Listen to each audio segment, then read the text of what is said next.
యేసు నామమున వేడుకొని ప్రార్థిస్తున్నాము తండ్రి, ఆమేన్.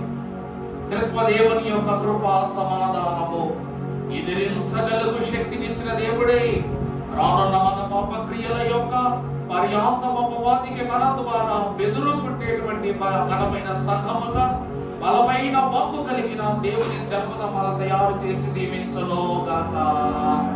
ఆమేన్. ప్రభునందు దేవుని ప్రియబిడ్డలారా, చాలా మహా అద్భుత కార్యమునే ప్రభు ఈరోజు మన ద్వారా జరిగించాడు. దేవుని యొక్క ప్రణాళిక ఎంత ఘనమైనదంటే, ఈ కాసేపటిలో వాక్యం చదువుతున్నప్పుడు సర్పమును చితుగబొట్టిన మనకు దేవుడు పులిపీట మీద ఇచ్చిన ఒకే ఒక తలంపు, ఆదాము అవ్వల యొద్దకు అనగా 6వ దినమున దేవుని చేత నిర్మింపబడిన ఆదాము అవ్వల దగ్గరకు సాతానుడు ఎలా వచ్చాడంట? సాతానులా రావటానికి ఎంత భయమో! ఎందుకంటే ప్రభు అంట లోనికి రానివ్వరంట. అందువలన వాడు ముసుగు అడ్డం పెట్టుకుని వస్తున్నాడంట.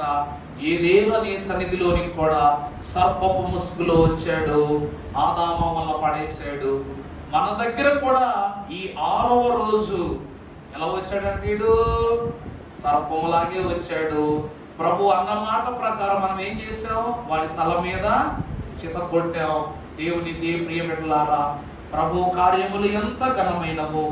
సిలువ మెలకువనిస్తుంది, సిలువ సులువు చేస్తుంది అన్నారు గనుక దేవుని కృపను బట్టి ఈ రోజు మనం ఇలా కూర్చుండుట, దేవుని యొక్క సన్నిధిలో 5 దినములు మెలకువతో ఉన్నాము కాబట్టి ఈ 6వ దినమున అపవాదిని ఎదిరించుడి, అప్పుడు వాడు మీ యొద్ద నుండి పారిపోవును అన్న గొప్ప వాక్య భాగమును, వాక్య వచనమును ప్రభు మనలో నెరవేర్చారు. ఇక మున్ముందు దినములలో చేయబేరి మన యందు మోగించి ప్రభువు తన మహిమ కలిగిన శక్తితో మనలను ప్రకృతి ఆశీర్వాద భాగ్యములతో నింపివేసి దీవించును గాక. ఆమేన్. దేవుని యొక్క వాక్యమును ధ్యానము చేసుకుందాము. అపోస్తలుడైన పౌలు భక్తుడు కొరింథీ సంఘమునకు రాసిన 2వ పత్రిక 3వ వచనము నుండి మనం ఒక్కసారి చదువుకున్నట్లయితే, 1వ అధ్యాయం 3వ వచనం, 2వ కొరింథీ పత్రిక. అమ్మా, కనికరము చూపించు తండ్రి, సమస్తమైన ఆదరణను అనుగ్రహించు దేవుడు, మన ప్రభు అయిన యేసుక్రీస్తు తండ్రియునయ్యుంటూ ఉన్న దేవుడు స్తుతింపబడును గాక. దేవుడు మమ్మును అందరూ ఒక్కసారి అమ్మా మీరు చదవండి, వీళ్ళందరూ చేత చదివించండి ఒకసారి ఆ పదం. దేవుడు మమ్మును ఏ ఆదరణతో ఆదరించుచున్నాడు, ఆ ఆదరణతో ఎట్టి శ్రమలలో ఉన్న వారినైనను ఆదరించుటకు శక్తి కలవారమగునట్లు ఆయన మా శ్రమ అంతటిలో మమ్మను ఆదరించుచున్నాడు. ఆమేన్. ప్రార్థన చేసుకుందాము. దయానిధివైన మా ప్రియ పరలోకపు తండ్రి, దారిద్ర్యములను మా నుండి తొలగింప చేయించు, పరలోక సౌఖ్యముతో మమ్మలను వర్ధిల్ల చేయించున్న యేసు నాదా వందనములు. నీ ప్రభావముతోడని ఈ రోజు మేము ఏ అంతస్తు చేత, ఏ దివ్యమైన వాక్కుల చేత ఆదరింపబడవలెనో ఆదరణ వాక్కులను మీరే మాలో పలికింప చేయమని, ఎదురించువాడు దేవుని బిడ్డ, కనపరచువాడు దేవుని బిడ్డ, చెడగొట్టువాడు సాతాను బిడ్డ. ఆ సాతాను సంబంధమును, ఆ పాతాళ అగ్నిని తండ్రి దైవ జ్ఞానము, దైవ బలము చేత మూసివేయగలిగే శక్తి మాకు దయచేయమని, నీతిమంతుడు శక్తిమంతుడు పరలోక సాన్నిధ్య సహవాసములో మమ్మలను పోషించిన యేసుక్రీస్తు ప్రభువారి అతి పావన పరిశుద్ధ నామమున మిక్కిలి వినయముగా బ్రతిమలాడి వేడుకొనుచున్నాము తండ్రి. ఆమేన్. ప్రభునందు దేవుని ప్రియమిట్లారా, చాలా ప్రాముఖ్యమైన వాక్యము. పరిశుద్ధుడగు ప్రభువు మనలను ప్రసన్నతాంతస్తులోనికి నడిపించిన వాక్యము. దేవుడు మిమ్ములను ఏ ఆదరణతో ఆదరించుచున్నాడో ఆ ఆదరణతో ఎట్టి శ్రమలలో ఉన్న వారినైనను ఆదరించుటకు శక్తి గల వారము అగునట్లు ఆయన మా శ్రమంతటిలో మమ్మను. ఇక్కడ ఆదరణ ఆదరణ ఆదరణ అనేటువంటి పదము 5 సార్లు పద ప్రయోగము చేయబడుట మన వాక్యంలో స్పష్టంగా గమనించవచ్చు. ఏ ఆదరణతో ఆదరించుచున్నాడో అలాగే ఆ ఆదరణతోనే ఎట్టి శ్రమలలో ఉన్న వారినైనాను ఆదరించుటకు ఆయన శ్రమంతటిలో మనల్ని ఏం చేస్తున్నారంట? ఆదరిస్తున్నారు. ఎన్ని ఆదరణలు ఉన్నాయి? ఇక్కడ 5 ఆదరణలు ఉన్నాయి. ప్రభువునందు దేవుని ప్రియబిడ్డలారా, లోకములో ప్రభు యొక్క ఏర్పాటులో సాగుతున్న మనకు జనించిన బిడ్డ మొదలుకొని మరణించినటువంటి పీనుగ వరకు ఆదరణ లేనిదే ఆధారము లేదు అన్నారు. ఈరోజు మెలకువ అనే తలంపు ఉంది కాబట్టే కదా సర్పము మన యొద్దకు వచ్చినా మన కంటికి కనబడి దేవుడు దాన్ని హతమార్చి తన సన్నిధిలో ఈరోజు మనల్ని ఏం చేస్తున్నారు? ఆదరిస్తున్నారా లేదా చెప్పండి. కొన్ని సార్లు మనము కళ్ళారా చూసినా కూడా సర్పం మీదకు పోలేము. కొన్ని మార్లు మన కంటికి కనబడకపోయినా సరే దానికి ఏమవుతుందంట? దాన్ని ఏం చేస్తామంట? హతమార్చేస్తాం. దేవుని యందు ప్రియబిడ్డలారా, ఒక అద్భుతమైనటువంటి మాటను మనము చూస్తే దైవజనులు కీర్తనలు రాస్తూ ఉన్నారు. ఏమిటనగా దేవుడు స్వయంగా చెప్పారంటే ఈ మాట దైవజనునికి, నరకములో పడు వారిని చూచి పరిశోధమా విలపించు, నరకములో పడు వారిని చూచి పరిశోధమా విలపించు, నరులకు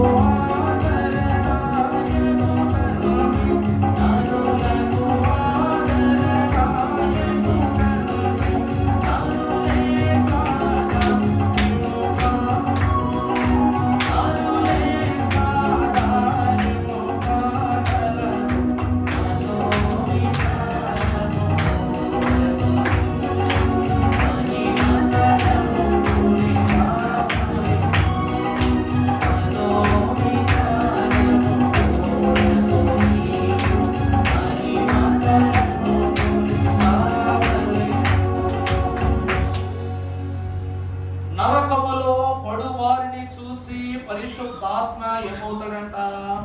వెలిపిస్తాడంట, కన్నీరు కారుస్తాడంట. ప్రభు అంటున్న మాట, క్రీస్తు ప్రభు పేరిట ఏ ఒక్క గొర్రె అయినను నశించి పోవుట నాకు ఇష్టం కాదు. దేవుని ప్రియమిట్లారా, 100 గొర్రెలు నీకున్నప్పటికీ ఒకటే గొర్రె కదా అని విడిచిపెడితే అది నీకు కొరతే ఎగురన్నట్లుగా ప్రభువు కూడా చేర్చబడిన 99 గొర్రెలను కాయక విడనాడబడిన ఒక గొర్రె కొరకు ప్రభు ఏం చేశారంట? ప్రయాసపడ్డారంట.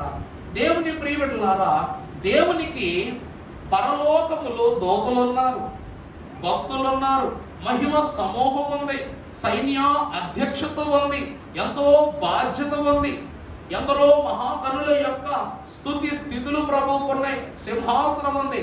అయినా సరే అవేమి ప్రభువుకు పట్టక ప్రతి సాయంకాలం ఆదామవ్వల దగ్గరికి వచ్చేసేవారంట, వాళ్ళతోనే మాట్లాడుకునేవారంట. చూసారా? ఎందుకంటే ఒక్కండే దేవుడు ఎలా ఉండే? ఒంటరిగానే. ఇవన్నీ ఉన్నప్పటికీ ప్రభువు యొద్దకు ఎవరు రాలేరు, ఎవరు మాట్లాడలేరు, ఎవరు ముచ్చటించలేరు. మరి ప్రభువుకి ఇంకెంత బాధాకరము. అందుకే ప్రభు అంట సింహాసనము మీద దిగునంత దూతల కంటే క్రిందకు, భక్తుల కంటే క్రిందకు, సైన్యము కంటే క్రిందకు, మనుష్యుల కంటే క్రిందకు తనను తాను తగ్గించుకుని మానవునితో మాట్లాడుటకు, తన యొక్క వాక్కుల చేత తన బిడ్డలను ఆదరించుటకు ఎక్కడికి వచ్చారంట? ప్రభు భూమి మీదకు దిగి వచ్చారంట. వాక్యం సెలవిస్తుంది, దేవుడు మిమ్ములను ఏ ఆదరణతో ఆదరిస్తున్నాడు. వాక్యం అంటుంది ఏ ఆదరణ. అక్కడ 5 ఆదరణ అనే మాటలు కనపడుతున్నాయి. దైవజనులు అన్నారు, బైబిల్లో ఏదైనా ఒక పదం ఒకసారి రాస్తే గొప్ప దీవెన, అదే పదము పలుమార్లు రాయబడితే ఇంకా దీవెన, అదే పదము ఒక పుస్తకములో అన్ని మార్లు రాయబడితే మరింత దీవెన, కానీ ఒక అధ్యాయములో రాయబడితే మరింత దీవెన. కానీ ఇక్కడ ఒక్క వచనములోని ఆ పదం ఎన్నిసార్లు రాయబడిందండి? 5 సార్లు. అసలు ఈ అధ్యాయములో కొరింథీ పత్రిక ప్రారంభములో, 2వ పత్రిక ప్రారంభములో, 1వ అధ్యాయములో 4వ వచనమునకు దేవుడు శ్రమకాల అనుభవమును తెలియజేస్తూ ఆదరణ అనే అంతస్తును కనపరుస్తున్నాడు. ఏ సంగతులను బట్టి విశ్వాసి ఆదరింపబడుతున్నాడో ఈ దినమున చాలా త్వరగా వాక్యాన్ని ముగిస్తాను. ఒక పావు గంటలో మీకు అర్థమయ్యేలా చెప్తాను, సమయం లేదు కనుక త్వరపడండి. పరిశుద్ధ గ్రంథములో నుండి అపోస్తల కార్యముల గ్రంథము 9వ అధ్యాయం 5వ వచనం చదువమ్మా. ప్రభువా నీవు ఎవడని అతడు అడుగగా ఆయన నేను నీవు హింసించుచున్న యేసును. చూశారు ప్రభు ఏమంటున్నారు? దేవుడు మిమ్మల్ని ఏ ఆదరణతో ఆదరిస్తున్నాడనే మాటకు ముందు ప్రభువా నీవు ఎవడని నీవు అడుగగా ప్రభు ఏమంటున్నారంట, నేను ఎవరిని? నీవు హింసించుచున్న యేసును. ప్రభునందు ప్రియమిత్రులారా, దేవునిని బాధ పెట్టకపోతే మనకు ఆదరణ లభిస్తుందా? చెప్పండి మీరు. ప్రభువుకు ఉలి దెబ్బలు తగలకపోతే ప్రభువు యొద్ద నుండి మనకు రక్షణ వస్తుందా? భక్తులు ఏమన్నారు? యోహాను గారు మొదటి పత్రికలో, యోహాను మొదటి పత్రికలో ఏమని రాశారు? యేసు క్రీస్తు ప్రభు వారి యొక్క రక్తము ప్రతి పాపముల నుండి మనలను పవిత్రులు చెయ్యను. పెద్ద భనులైన భక్తులు రాశారు, సర్వలోక పాప పరిహారార్థం రక్త ప్రోక్షణం అవశ్యము, తద్రక్తము పరమాత్మైన పుణ్యదాన బలియాగం అన్నారు. అంటే లోకములో రక్షణ కలగాలి అంటే, పాపమునకు పరిహారం జరగాలంటే రక్తం పడాల్సిందే. ఏం జరగాల? రక్తం పడవలసిందే. అమ్మా వాక్య వినమ్మ, వాడు ఆడుకుంటాడు నదిలేని వాక్య విను, రేపొద్దు నిన్ను అడుగుతా ఏం చేస్తావు? ఆ పరమాత్ముడే ఆ రక్తాన్ని చిందించాలి. ఇక దేని వలన ఏం కాదంట, రక్తము చిందింపబడదంట. కానీ ఇక్కడ పరమాత్ముడు రక్తం చిందించడం ఏంటి? ఆత్మకు దేహమే ఉండదు, కానీ దేహం ఏం చేయాలి? దేహం ఉన్నవానికే రక్తము చిందింపబడాలి గనుక ఇది జరగని క్రమము అని భక్తులు అంట. అప్పటి నుండి దీన్ని పూటకంలా మార్చేశారంట. ప్రభునందు ప్రియమిత్రులారా, అందుకే ఏ ఆదరణతో ప్రభు మిమ్మల్ని ఆదరిస్తున్నాడంటే, మొదటిగా దేహము. ప్రభు దేంతో ఆదరిస్తున్నారండి? దేహముతో ఆదరిస్తున్నారు. అందుకే ప్రభు అంటున్నారు, శరీరాశ, నేత్రాశ, జీవపు డంబము, ఈ 3 క్రియలను ఉండకూడదు. ఆ క్రమములో మొదటి క్రమమే శరీరాశ. యేసు ప్రభు వారికి శరీరం మీద ఏం లేదు, ఆశ లేదు గనుక ఆయన ఏ ఆదరణతో మిమ్మల్ని ఆదరిస్తున్నాడంటే మొదట శరీరముతో. అందుకే ఇదిగో నా శరీరము పుచ్చుకొని తినుడి. ఇదేమిటై ఉన్నది? ఇది రొట్టె, ఇది నా శరీరము, మీరు భుజించండి. దీనిని భుజించిన వారైనటికి ఏం గారు? మొదట ఆదరణ. రెండవది శరీరము. రెండవది ఏమిటి చెప్పండి? చెప్పండమ్మా. దేహం అయిపోయింది. రెండోది ఏంటి? నేత్రాశ. ప్రభు వారంట దైవజనుడు తెలియజేసిన మాట, యేసు ప్రభు వారంట స్వయముగా తనంతట తానే ఎందరో భక్తులకు స్వస్థతనిస్తే, స్వస్థత కొరకు సృష్టికర్తను ఆపేసినటువంటి ఒక గుడ్డివాని యొక్క ఉపమానమును బోధిస్తున్నప్పుడు మన అయ్యగారు చెప్పారు, గుర్తుందో లేదో మీకు. మోషే ప్రార్థన సముద్రమును పాయలు చేస్తే, ఏలియా ప్రార్థన ఆకాశ వాకిట్లను మూసివేస్తే, మహాభక్తులైనటువంటి వారి ప్రార్థనల ద్వారా సృష్టిలో ఎన్నో అద్భుతాలు జరిగితే, ఈ గుడ్డివాని యొక్క పిలుపు సృష్టికర్తను సైతం ఏం చేసిందంట? ఆపివేసేసిందట. దేవుని యొక్క సంఘమైన వారులారా, అందుకే ప్రభువు అతని కన్నులకు ఏం రాసి, మన్ను రాసి ఉమ్మి వేసి ఆయన చేశారట, స్వస్థతనిచ్చారు. దేవునికి ఆనాడు ఇవ్వబడిన పేరు దావీదు కుమారుడా. ఈరోజు మనకు 5 ఆదరణలు కావాలి. ఈరోజు మనల్ని ఏది శ్రమ నుండి తప్పించిందో తెలియాలి కాబట్టి, ఈ సర్పపు శ్రమ నుండి తెలియాలి కాబట్టి ఈరోజు 5 ఆదరణలు త్వరగా రిఫరెన్స్లు చెప్పేస్తా. మీరు వాక్యాన్ని సిద్ధపడుకోండి. పరిశుద్ధ గ్రంథములో నుండి లూకా సువార్త 23వ అధ్యాయము 28వ వచనం మనం ఒకసారి చదువుకుందాం. యేసు వారి వైపు తిరిగి, యెరూషలేము కుమార్తెలారా, మీ నిమిత్తము మీ పిల్లల నిమిత్తము ఏడవండి. ఏడవండి. ఇదిగో గొడ్రాళ్ళను కనని గర్భములను పాలియన్ స్తన్యములను ధన్యములైనవని చెప్పు దినములు వచ్చుచున్నవి. అప్పుడు మా మీద పడుడని పర్వతములతోను మమ్ము కప్పుడని కొండలతోను జనులు చెప్పసాగుదురు. చాలండి. ప్రభునందు ప్రియబిడ్డలారా, ఇక్కడ ప్రభు భుజం మీద ఒక సిలువ కమ్మ పెట్టుకుని ఆయన మోసుకుంటూ వెళ్తున్నారు. మోసుకుంటూ వెళితే భారం మోస్తున్న వాళ్ళ దగ్గరికి వెళ్ళి ఆదరించాలా, భారం మోస్తున్న వాడు ఆదరిస్తాడా? ఇప్పుడు నేనండి 100 కిలోలు బరువు భుజం మీద పెట్టుకుని వెళ్తున్నాను. మీరు వచ్చి అయ్యా ఎందుకు అలా మోస్తున్నారంటే, అంత బరువు ఎందుకు అని చెప్పేసి మీరు నన్ను ఆదరిస్తారా, నేను మిమ్మల్ని ఆదరించాలా? మీరే నన్ను ఆదరించాలి. కానీ ఇక్కడ ప్రభువు రివర్స్ లో మాట్లాడుతున్నారంట యెరూషలేము కుమార్తెలతో. ఏమని? నా కొరకు ఏడవవద్దు, మీ కొరకు, మీ పిల్లల కొరకు ఏడవండి. కారణం ఏమిటంటే, చదువుమా, ఇదిగో గొడ్రాళ్ళకు కనని గర్భములకు పాలియని స్తన్యములకు ధన్యములు అయినవని చెప్పు దినములు వచ్చుచున్నవి. చూసారా, ప్రభువే వారిని ఆదరిస్తున్నారంట. అమ్మా, నా తల్లి గర్భము వేదన పొందుతున్నది అన్న విషయమును బట్టి మీరు నా తల్లులై నా నిమిత్తము ఏడుస్తున్నారు. కానీ మీకు చెప్పుచున్న మాట, మీరు స్తన్యం ఇవ్వని దినములు, కనని గర్భములు కొన దినములు రాబోతూ ఉన్నవి. అందువలన ఆ నిమిత్తము మీరు ఏడవండి. ఒక వాక్యము కీర్తనల గ్రంథము 54వ అధ్యాయం 4వ వచనం ఒకసారి చదవండి. ప్రభువు 54:4 ఇదిగో దేవుడే నాకు సహాయకుడు, ఇదివే నా దేవుడే నాకు సహాయకుడు, ప్రభువే నా ప్రాణమును. ఇప్పుడు ప్రభువు యెరూషలేము కుమార్తెల యొక్క ప్రాణాన్ని ఏం చేస్తున్నారు?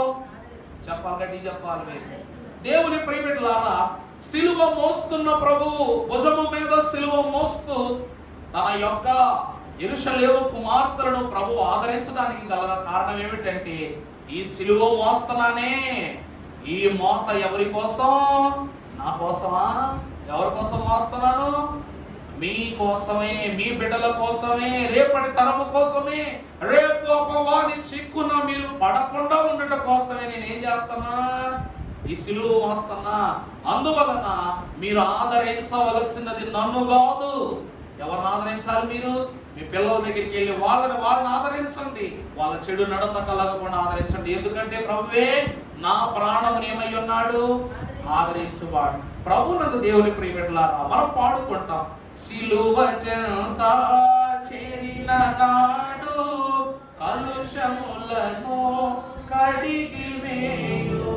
సిలువ చెంత చేరిన నాడు కలుషములను కడిగి వేయు. చాలండి. సిలువ చెంత చేరిన నాడు కలుషములన్నీ ఏమవుతాయంట అంటే, ఇప్పుడు సిలువ మనకి ఏమై ఉన్నది? మొట్టమొదటిగా ఆదరణ. సిలువ ఏమై ఉన్నదండి? అందుకే ఆ కాల కర్మలు ఆ కొయ్యకే నిన్ను కొట్టి, అర్థమైందా అండి? ఆ కాల కర్మలు ఏం చేశారు?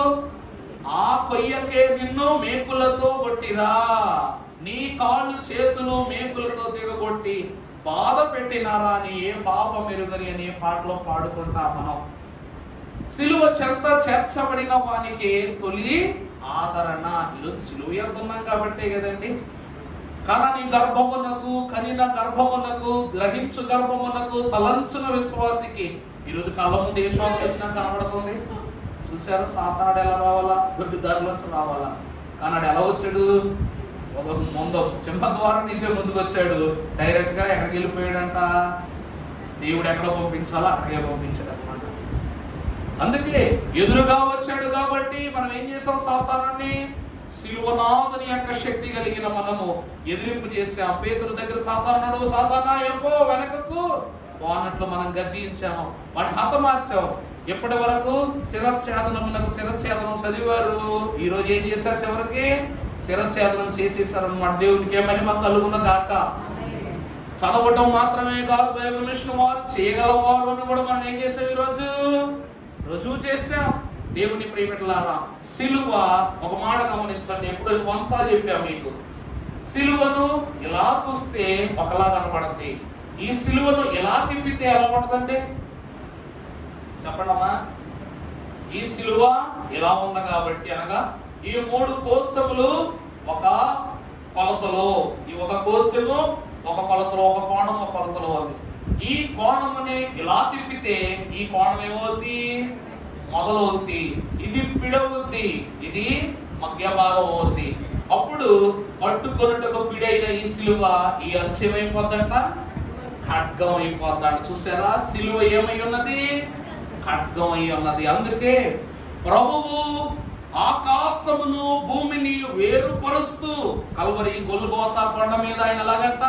ఒక ఖడ్గము మీద, వాక్యములో చూస్తాం, నా గర్భములోనికి ఒక ఖడ్గము దూసుకొని వచ్చుట అని చూచి తిని అన్నట్లుగా ప్రభువు సిలువ యొక్క బలము ఎంత లోతుకు దిగిందంటే పాతాళమును హెడేస్సును ఎలా చేసిందంట? 2 భాగాలుగా చీల్చేసిందంట. అలాగే దేవుని యొక్క ఖడ్గమును, దేవుని వాక్యం అనే ఖడ్గమును ధరించిన మనము అపవాదిని ఏం చేసాం? ఈరోజు ఏం చేస్తాం? శిరచ్ఛేదనం చేసాం. మొదటిది సిలువే తొలి ఆదరణ. ప్రభు ఏమన్నారు? ప్రభువే నా ప్రాణమునకు ఆదరణ. రెండవ చూద్దాం, పరిశుద్ధ గ్రంథముల నుండి రోమీయులకు రాసిన పత్రిక 15వ అధ్యాయం 4వ వచనం చదువుకుందాం. ఏలయనగా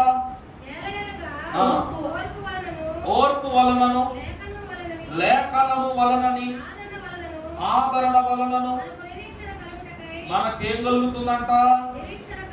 నిరీక్షణ కలుగుటకై అనియు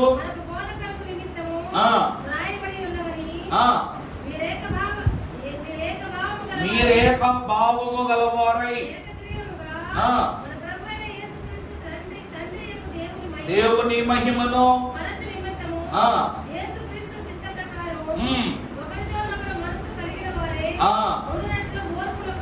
ఓర్పునకును ఆదరణకును దేవుడు. చాలు చాలు. ప్రభునందు ప్రియమిత్రులారా, వాక్యం ఏమంటుంది? ఏలయనగా ఓర్పు వలనను, లేఖనముల వలని, ఆదరణ వలనను. చూసారా? ఈ రోజు వాక్యం చదువుకుంటాం. ప్రతిరోజు పిల్లలు వాక్యం చదవమంటాం. నీ వాక్యమే నన్ను బ్రతికించును, బాధలో నాకేమిస్తా ఉంటది? 119వ దావీదు కీర్తనలో ప్రభు సెలవిచ్చారు, నీ వాక్యము నన్ను ఏం చేస్తుంది? బ్రతికిస్తుంది. ప్రతి దినము బ్రతికిస్తుంది. మీరు వాక్యములో ఎంత పరిపూర్ణులు అయ్యారు కాబట్టి దినము అపవాదిని ఎలా ఎదిరించాలి, ఎలా గద్దించాలనే తలాంతు దేవుడు మనకు కలిగించాడు. ప్రియమిత్రులారా, దైవజనుడు అంట ఈ రోజు మన సంఘంలో జరిగింది, ఆనాడు దైవజనుడి కాలంలో కూడా జరిగింది.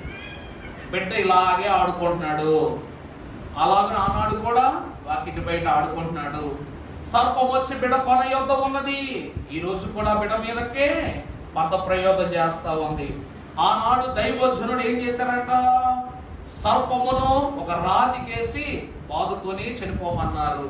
ఈ రోజు మనము కూడా బిడల పైన అపవాది యొక్క ప్రయత్నం ఫలించకుండా మనం ఏం చేస్తామంట? వాని యొక్క శిరస్సును చితకొట్టాం. ఇదంతా దేవుని వలన, దేవుని వాక్యమనే ఖడ్గము చేత ఓ సాతానుని శిరస్సును పడే. వాక్యంలో పని చేయకపోతే వాడి శిరస్సును ఎలా ఖండించుకున్నట్టు? దైవజనుడు వాక్య సంపూర్ణులు. ఇక్కడ వాక్యం ఏం చెప్తుంది? ఏలయనగా ఓర్పు వలన. మనము ఎంతకాలము నేర్చుకున్న వాక్యం ద్వారా ఏం కలిగి ఉన్నామంట? ఓర్పు కలిగి నేర్పరులమై ఉండి, లేఖనముల వలనని, ఆదరణ వలనను మనకు ఏం కలుగుతుందంట? నిరీక్షణ కలుగుతుంది. వచనం చూద్దాం. 119వ దావీదు కీర్తన చదువు ఒకసారి. 50వ వచనం చదువు. 119 ఈ వాక్యము నన్ను బ్రతికించి ఉన్నది. నా బాధలలో ఇదే నాకు నెమ్మది కలిగించుచున్నది. 77వ వచనం చదువు. నీ ధర్మశాస్త్రం నాకు సంతోషకరము, నేను బ్రతుకున్నట్లు నీ కరుణా కటాక్షములు నాకు కలుగును గాక. ఇప్పుడు 105 కూడా చదువు. నీ వాక్యము నా పాదములకు దీపము, వెలుగై ఉన్నది. చూసారా? ధర్మశాస్త్రము నాకు సంతోషకరము, నేను బ్రతుకున్నట్లు నీ కరుణా కటాక్షములు నాకు కలుగును. ఎందుకంటే నీ వాక్యము నా పాదాలకు ఏమైనది? జరినగా నడుచుకుంటూ అవుతున్నారు. వారి పాదములకు ప్రభువు వెలుగు అంతస్తులు కల్పించారు కాబట్టి అడుగు పెట్టగానే ఏం చేశారంట? సాతాను పసిగట్టారు. ఆయన వారి త్రోవకు ప్రభువు ఆ సర్పాన్ని కనపరిచేంత వెలుగును ప్రభువు ప్రసరింపజేశాయమ్మ. అవునా కాదా? అవునా? మనం ఇటున్నాం, వారు అటు వస్తున్నారు. దైవజనుడు ఒక మాట అన్నారంట, ప్రభువు లోకమంతా చీకటైపోయిన ఒకానొక దినమున పరిశుద్ధులే ఆత్మజ్యోతులే వెలుగుతారట. ఆ వెలుగు దినము వచ్చినప్పుడు సాతానుడు ఏ రూపములో వచ్చినను వెలుగు దూత రూపమే మరలాదరించుకుని వచ్చినను విశ్వాసి యొక్క ఆత్మీయత ముందేం కాదంట, వాడు సమానుడు కాలేడట. అందుకే ప్రియమిత్రులారా, వాక్యము మన పాదములకు దీపము, త్రోవకి ఏమై ఉన్నది? వెలుగై ఉన్నది. అందుకే మనం ఏం చేస్తున్నాం? వెలుగై ఉన్న మనము చీకటి అంధకార శక్తులను ఏం చేస్తున్నాం? తొలగిస్తున్నాం. గాఢాంధకారపు లోయలోనే సంచరించినను ఏ అపాయములకు నేను భయపడిన. దేవుని మాట ఎంత ఘనమైన మాట చూసారా? కీర్తనకారుడు చాలా గొప్పవాడు. ఒక మాట అన్నారంట దైవజనుడు ఒకసారి బోధిస్తూ, అయ్యగారండి దేవుడు దావీదును రాజుగా ఎందుకు అభిషేకం చేశాడు అని అడిగారంట. అప్పుడు ప్రభువు చెప్పారంట, దైవజనుని యొక్క మాటలు ప్రభు దగ్గర కూర్చుని మాట్లాడుకున్నప్పుడు అప్పుడు అన్నారంట, నిన్ను నా పని కొరకు ఎలా ఏర్పరుచుకుని ఉన్నానో అలాగనే నా జనుల రక్షణ కొరకు కూడా దావీదును నేను అలాగే ఏర్పరుచుకున్నాను అన్నారంట. ఈరోజు నేను వాక్యం మాత్రమే చెప్పాలి, పాదిరిని కాబట్టి. మరి వాయిద్యం ఎందుకు పట్టుకున్నాను? చెప్పండి, వాయిద్యం ఎందుకు పట్టుకున్నాను? ఎప్పుడైనా ఆలోచించారా? చిన్నప్పటి నుంచి కీబోర్డ్ ఎక్కడ కనబడితే నేను అక్కడే వెళ్ళి కూర్చునేవాడిని. స్టేజ్ మీద కూర్చోమన్నా కూడా కూర్చునేవాడిని కాదు. నాకు కీబోర్డ్ వాయించాలంటే అంత ఇష్టం. చిన్నప్పటి నుంచి అలా అనేవారు, నీకు ఇంకా టైం ఉందలేరా అనేవారు అన్నమాట. ఇలా గంటేస్తూ వచ్చేవారు. ఒకరోజు అక్కడ అన్నారు, శుభ్రంగా బోధ చెప్పుకోక నీకు ఎందుకు తమ్ముడు ఈ గొడవ అంతా అన్నారు. ఒకలా మాట అనగానే నాకు కోపం వచ్చింది. నేను ఇష్టపడే విషయాన్ని నేను చెయ్యలేనని అన్నారు కాబట్టి దేవుని యొక్క ఆలోచన బట్టి నాకు కోపం వచ్చింది. కష్టమో నష్టమో శ్రమో కొనుక్కున్న ప్రారంభించా. ఇక 24 గంటలు దీంతోనే మధ్యలో మెలుగు వచ్చినా సరే బోర్డు పెట్టుకుని పాటలు వాయించేసుకున్నాను. అన్ని ఈరోజు కీబోర్డు వచ్చేసింది. ఒక మాట చెప్పండి, బైబిల్ మిషన్ బేతేలు గృహవాసులు నన్ను వాయిద్యం వాయించడానికి అభిషేకించారా? యాజకత్వం చేయడానికి అభిషేకించారా? చెప్పండి, యాజకత్వం చేయడానికి. కానీ దేవుడు కూడా ఇశ్రాయేలు ప్రజలైనటువంటి వారిని రక్షించడానికే దేవుడు సమూయేలు ద్వారా అభిషేకం చేశాడు. కానీ దేవుడు దావీదు విషయంలో అంత ఆసక్తి చూపడానికి మొదటి కారణం, దావీదట వాయిద్యములు వాయించుటలో గొప్ప ప్రావీణ్యుడు. సితార వాయించుటలో దావీదంతటి ససమానుడు ఎవరునో వాక్యములో లేడు. అందుకే అది రక్తంలోనే ఉంది. దేవుని స్తుతించాలని ఆశ రక్తంలోనే ఉంది. అందుకే భక్తులు ఏమని రాశారు? సకల ప్రాణులు యెహోవా స్తుతించుడి, సకల ప్రాణులు యెహోవా స్తుతించుడి, హల్లెలూయా ఆమేన్, హల్లెలూయా ఆమేన్, ఎల్లప్పుడూ దేవుని స్తుతించుడి,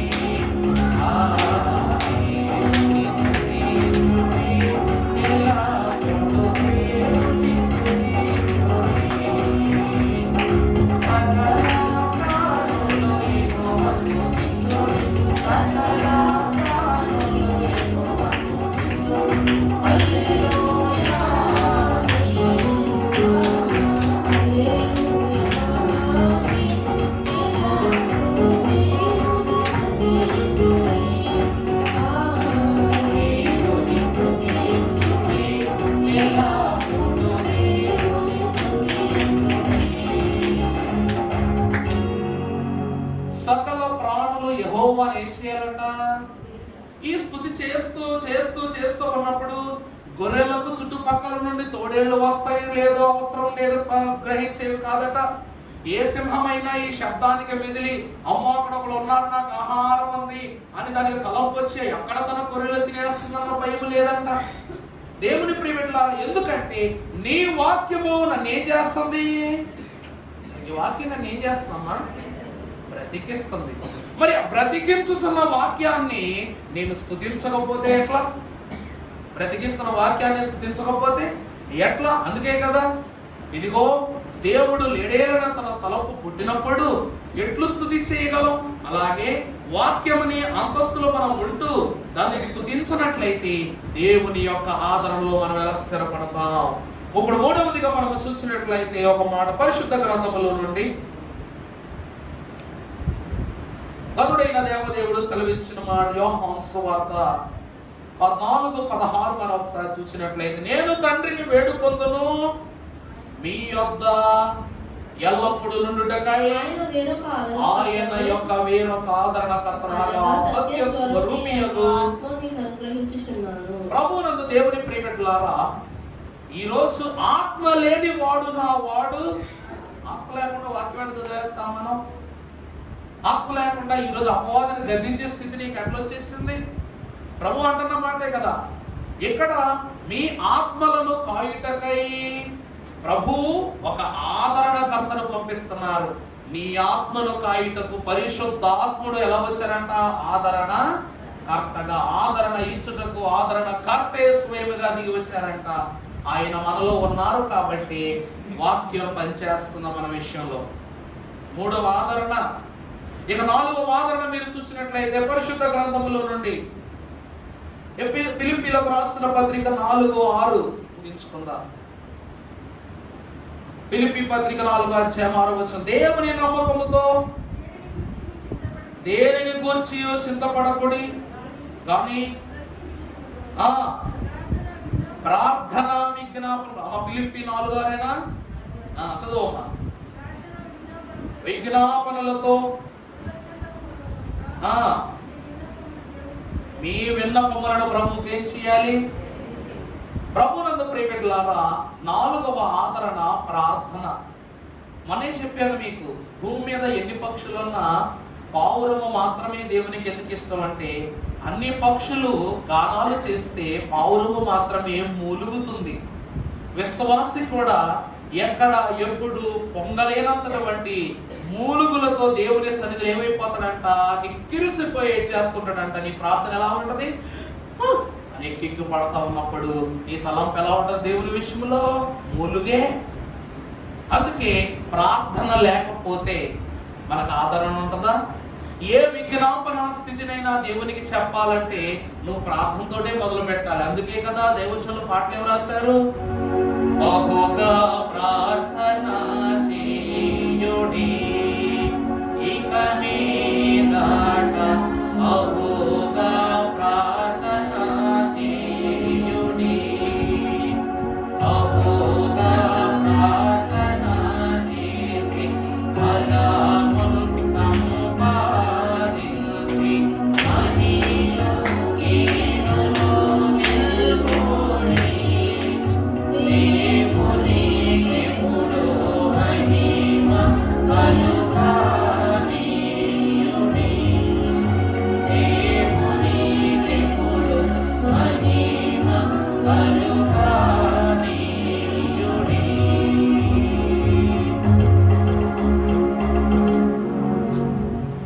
బహుగా ప్రార్థన చేయుడి, బలము సంపాదించుకోడి.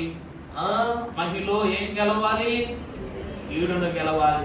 ఈ ప్రార్థనే లేకపోతే మహిలో కీడును గెలవగలమా? గెలవలేము. ఇది నాలుగవ ఆదరణ. ఆఖరిలో మొత్తం వృత్తాంతం అంత సింగిల్ సెంటెన్స్ లో చెప్తాను మీకు.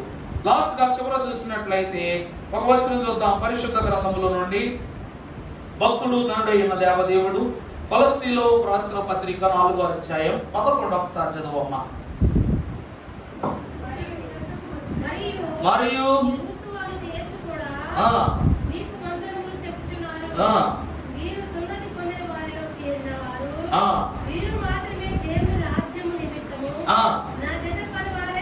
నా జత పనివారై ఉన్నారు. మీ వలన నాకేం కలిగింది? ఇక 5వది, సంఘము వలన ఆదరణ. మీ వలన నాకేం కలిగింది? మీ అంటే ఎవరో కాదు, సంఘము. ఇప్పుడు 5 ఆదరణల విషయంలోనికి మనం చూస్తే, మొదటి ఆదరణ ఏమిటండి? సిలువ ఆదరణ. ప్రభునందు దేవుని ప్రియమిత్రులారా, సిలువ లేకపోతే సులువైన మార్గము మనకు పరలోకమునకు దొరకదు. రెండవది వాక్యం. ఆ వాక్యమే శరీరధారి అయి కృపా సత్య సంపూర్ణుడై మీ అంతకు రాకపోతే ఈ లోకములో మనకి రక్షణ అనే ఆదరణ లేదు. మూడవది ఏమిటండి? పరిశుద్ధాత్మ ద్వారా ఆదరణ. ఆ ఆదరణ కర్తే మన మధ్యలోనికి లేకపోతే ఆత్మ లేనివాడు ఏం కాడు? పరిశుద్ధాత్ముడు మన దగ్గరికి వచ్చి ఎందుకుంటాడో తెలుసా? ఆత్మను ఆర్పకుడి అని వాక్యం చెప్తుంది, విన్నారా? ఆత్మను ఏం చేయకూడదు?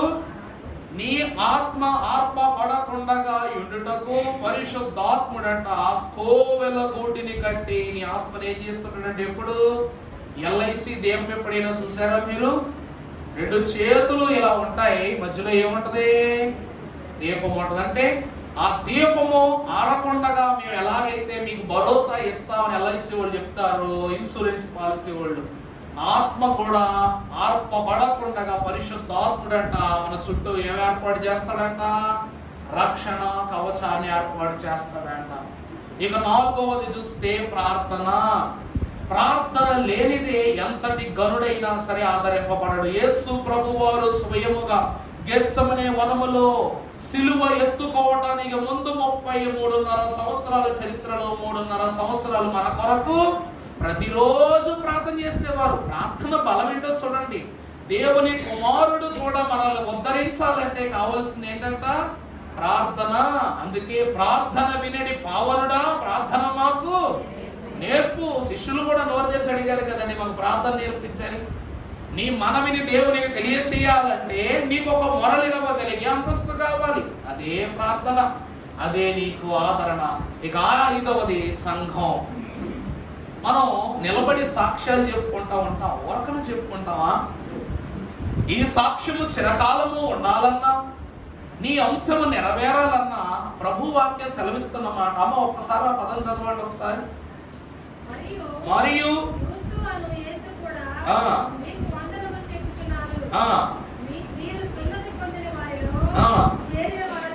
మీరు సున్నతి పొందిన వారిలో చేరిన వారు.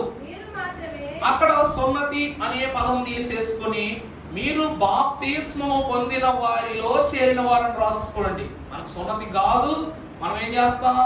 బాప్తిస్మం పొందుకున్న వారిని రాసుకోండి. మీరు మాత్రమే దేవుని రాజ్యము నిమిత్తము, దేవుని రాజ్యము నిమిత్తము మీరందరూ ఏమై ఉన్నారు? నా జత. అలాగే కొలస్సీలకు రాసిన పత్రికలో రాసిన పాఠం కాక 1 తెస్సలోనికి రాసిన పత్రిక 3:7 కూడా ఒకసారి చదవండి. అందుచేత సహోదరులారా, శ్రమంతటిలోను ఏలయనగా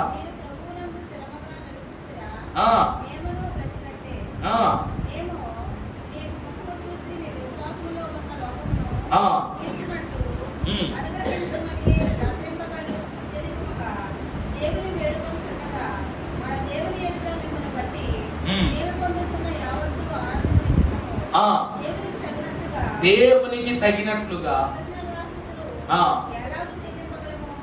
చాలమ్మా. ప్రభునందు ప్రియబిడ్డలారా, ఈ మాటను మనము కాస్త ప్రత్యేకంగా చూస్తే, ఎక్కడ 2-3 కూడి నా నామమున ప్రార్థన చేయుదురో ప్రభు ఎక్కడ ఉంటారంట? వారి మధ్య ఉంటారు. ఎందుకు 2-3 ఐక్యతగా ఉంచాలని ప్రభు ఆశపడుతున్నారు? ఎందుకు ఆశపడుతున్నారు?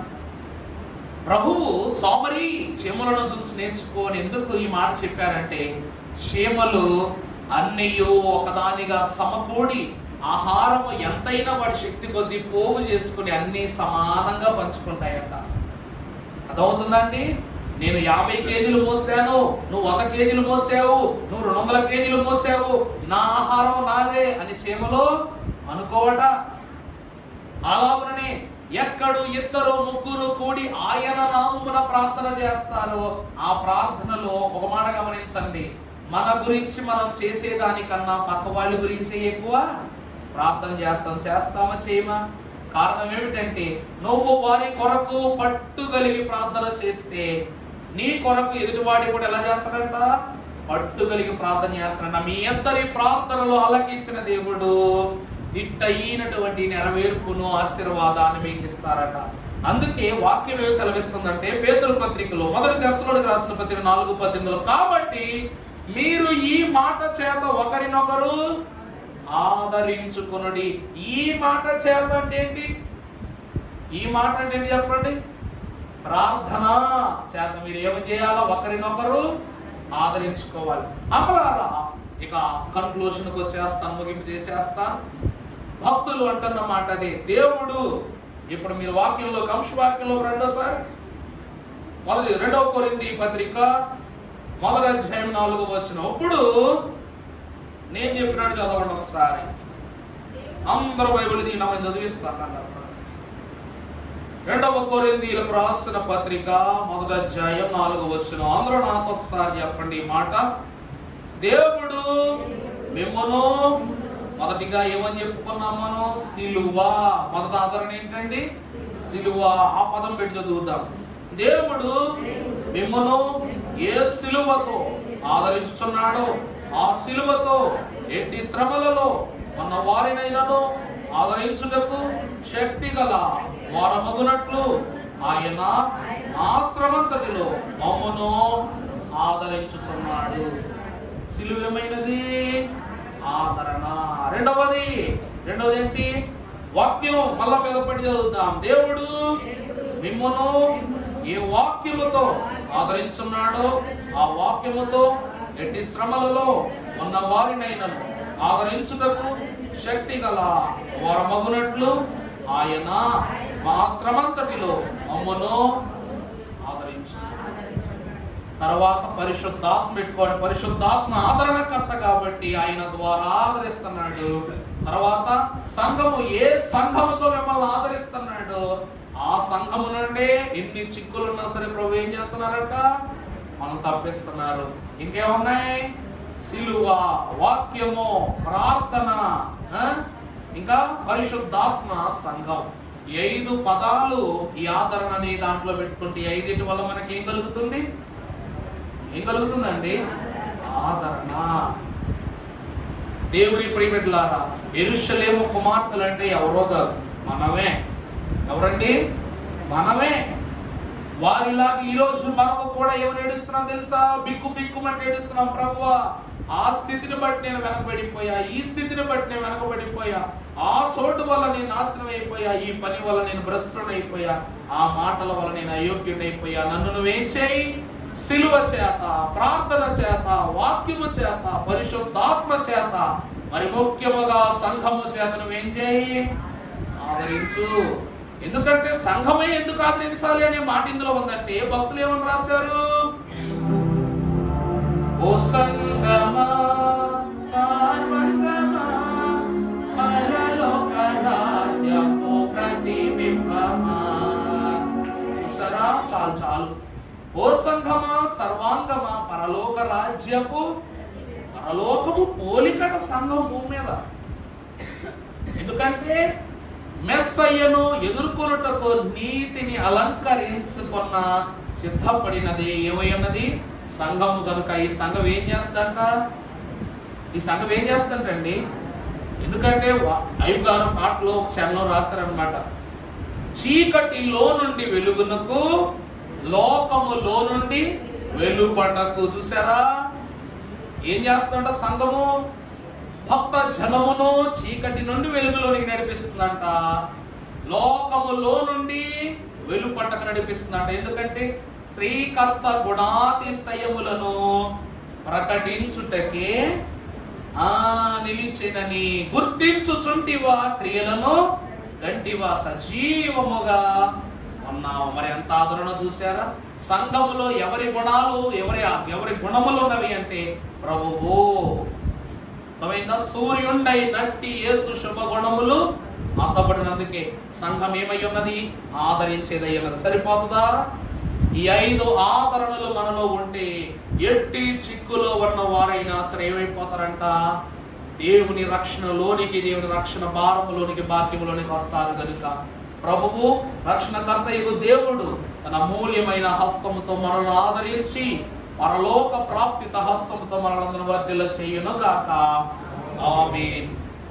వాక్యము ఘనత ప్రభావములకు కారణభూతులకు ప్రభువును తలంచుకుంటూ ధ్యానము జరిగించుకుందాము.